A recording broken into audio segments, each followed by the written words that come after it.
хабари рӯз аз пресса TJ. душанбе мизбони форуми муштараки сармоягузории ҷаҳонии сайёҳӣ.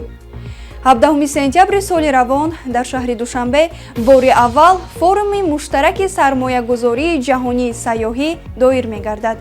ин чорабинии сатҳи баланд бо ташаббуси ҳукумати ҷумҳурии Тоҷикистон аз ҷониби Кумитаи рушди сайёҳӣ назди ҳукумати ҷумҳурии Тоҷикистон дар ҳамкорӣ бо Созмони умумии ҷаҳонии сайёҳӣ ташкил карда мешавад.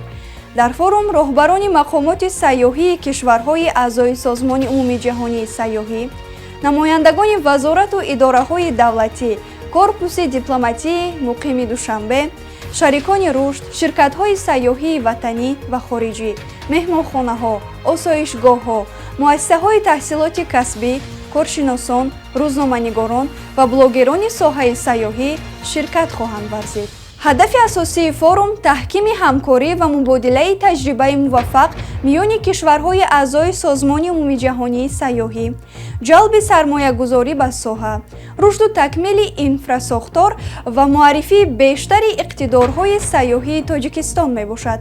ёдовар мешавем, ки Тоҷикистон аз соли 2007 узви Созмони умумии ҷаҳонии сайёҳӣ аст ва солҳои охир барои рушди сайёҳӣ иқдомҳои муҳими стратегиро амалӣ намуда истодааст.